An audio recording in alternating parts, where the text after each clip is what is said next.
So I'm using a really unique fabric to do a border on a quilt, and I thought it might be a good time to make a video to show how you cut a piece of fabric like this when you want something that's not an obvious center to be the border of your quilt. So I've already measured from both ends of where the print ends. So it goes from here to here. See if you can see the whole thing. From here to here is 22 inches. So what I'm doing is I'm cutting a border stripe that is 22.5 inches to account for my seam allowance, and then I want to know what the middle is. So what I've done is I've taken kind of a long ruler. This is an 18-inch ruler, and I'm trimming up my edges to be 1/4 inch from the end of the print into this sort of negative space out here. The hard part about this particular print is that it's a really far distance between the points, the tallest points. So what I'm doing is I'm lining up my ruler so that my 1/4 inch line is right at the point of these tall pieces. And then I'm gonna cut it. Since this ruler doesn't slide, I can line up my points really easily and just cut them.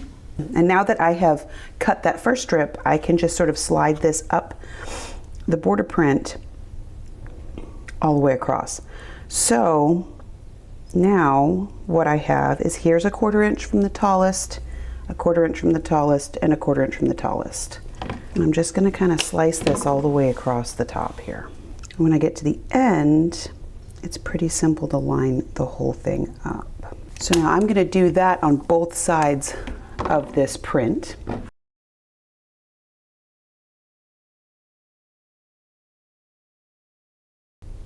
All right, now if I measure from one end of this fabric to the end, it measures 23.5 inches.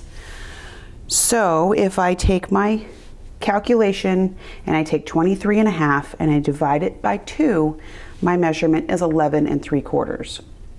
Well, 11 3/4 is kind of hard to measure, even if you have a really big square ruler. It's a little bit hard to measure. So what I like to do is use a longer ruler. This ruler is 18 inches. And I'm going to take the end of my ruler and line it up with my fresh cut over here on the end. And with a pen that I can get rid of, I'm going to mark 11 3/4 on both sides of my ruler. Okay? I'm just making little like tick marks. I'm going to do that 3 or 4 times up the edge of the border stripe, and I just mark on both sides of the ruler. Now this is a really handy technique for finding the middle of my piece of fabric when this isn't an obviously straight path. Now I'm going to take my ruler and I'm going to line up those little tick marks. All right, so one's right there and one's right there. So I can line those up with the ruler.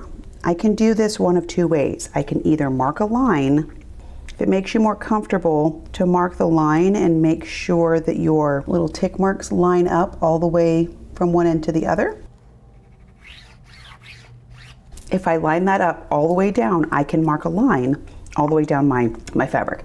Now, if you feel pretty confident about what you're doing, you can just line up your ruler with your tick marks and cut it. And you're going to slide this all the way down. And I like to line up at least 4 of those tick marks with a long ruler so I can make sure I'm going in a really good path all the way down my fabric.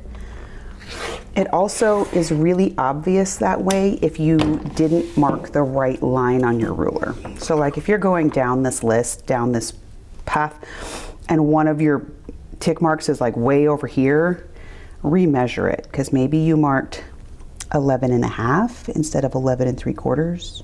You know, maybe it was that kind of thing. So that lets you kind of make sure, double check that you're on the right path. All right, so now I have cut this really cool striped fabric into two 2 pieces of border stripe, and now I can sew these together. And I'm going to add this to my quilt, and then I'm going to show you the finished product.